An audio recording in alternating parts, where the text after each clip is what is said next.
இந்த பதிவில் நாம் காண இருப்பது பூர்வ அவதாரம். அது ஒரு கிருதயுகம். ஒரு நாள் விஷ்ணு லோகத்தில் பிரம்மா, விஷ்ணு, சிவன் ஆகிய மும்மூர்த்திகளும் தீவிர ஆலோசனையில் இருந்தனர். பூவுலகில் அசுரர்களின் அராஜகம் அதிகமாகிக் கொண்டே இருந்தது. பக்தர்களுக்கு பாதுகாப்பு இல்லை. பயந்து வாழ்ந்து வந்தனர். வேள்விகள், பூஜைகள், நாம சங்கீர்த்தனங்கள், தவம் ஆகியவை தடுக்கப்பட்டன. ஜனங்கள் நிம்மதியற்று வாழ்ந்தனர். தீயவர்களின் ஆதிக்கம் அதிகமானது. இதற்கு ஒரு முடிவு கட்ட வேண்டுமென்று இவர்கள் ஆலோசித்தனர். நீண்ட நேர ஆலோசனைக்கு பின் ஒரு சிலரை தேர்வு செய்தனர். அவர்களில் பலர் ஏதோ ஒரு தோஷத்திற்கு ஆளாகி இருக்க, ஒருவர் மாத்திரம் எந்த ஒரு தோஷமும் இல்லாதவராக இருந்தார். அவர் சங்கு கர்ணன் என பெயர் கொண்டவர். சத்தியலோகத்தில் சேவை செய்து வரும் கர்மஜ தேவதை. இவர் ஒரு சிறந்த விஷ்ணு பக்தர். சதா நாராயண அஷ்டாத்திர மந்திர ஜபம் செய்து வருபவர். ஸ்ரீ லக்ஷ்மி நாராயணனை சதா மனதில் தியானித்து மானச பூஜை செய்து வருபவர். எல்லோருடைய நன்மதிப்பையும் பெற்றவர். மும்மூர்த்திகளும் ஒரு மனதாக இவரை தேர்ந்தெடுத்தனர். ஸ்ரீ மகாவிஷ்ணு பிரம்மாவிடம் சங்குகர்ண தேவதையை பூலோகத்தில் பிறக்கச் செய்து பக்தி சாம்ராஜ்யத்தை நிலைநாட்ட ஆவண செய்யும்படி கூறினார்.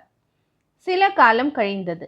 சத்தியலோகத்தில் தினமும் பிரம்மா மகாவிஷ்ணுவின் பல அவதாரங்களில் ஒவ்வொரு நாளும் ஒரு அவதாரத்தை பூஜித்து வருவது வழக்கம். அன்று ஸ்ரீராமனை பூஜிக்கும் தினம். அதற்காக பிரம்மாவின் ஆணைக்குட்பட்டு விஸ்வகர்மாவால் ஸ்ரீ மூல ராமச்சந்திரமூர்த்தி விக்கிரகம் செய்யப்பட்டு பூஜைக்காக வைக்கப்பட்டிருந்தது. அந்த விக்கிரகம் பார்ப்பவர்களின் மனதை கொள்ளை கொள்வதாக இருந்தது. அந்த பிரதமை உயிரோட்டம் கொண்டதாக இருந்தது. வசீகரமான காந்த கண்கள், அகன்ற மார்பு, நீண்ட கைகள். அந்த விக்கிரகத்தை கண்ட கண்கள் அதை விட்டு அகலவில்லை. சங்குகர்ணனும் அந்த ஸ்ரீ ராமச்சந்திர மூர்த்தியின் அச்சாரூபத்தில் தன்னை பறிகொடுத்து இந்த விக்கிரகத்திற்கு பூஜை செய்யும் பாக்கியம் தனக்கு கிடைக்க வேண்டுமென அந்த ராமச்சந்திர மூர்த்தியிடம் பிரார்த்தித்தார். அந்த சமயத்தில் பிரம்மா அதட்டலாக, சங்குகர்ணா, பூஜைக்கு தேவையான துளசியும் புஷ்பங்களையும் கொண்டு வராமல் ஏன் சும்மா நிற்கிறாய்? நீ உன் கடமையை சரிவர செய்ய தவறியதால் நீ பூலோகத்தில் அரக்கர் குலத்தில் பிறக்க கடவாய் என சாபம் கொடுத்தார். பூலோகத்தில் ஹரிபக்தி சாம்ராஜ்யத்திற்கான விதை விதைக்கப்பட்டு விட்டது. பிரம்மாவின் சாபத்தை கேட்ட சங்குகர்ண தேவதை தலையில் இடி விழுந்தது போல் ஆனார். பூலோகத்தில், அதுவும் அரக்கர் குலத்தில் பிறப்பதா?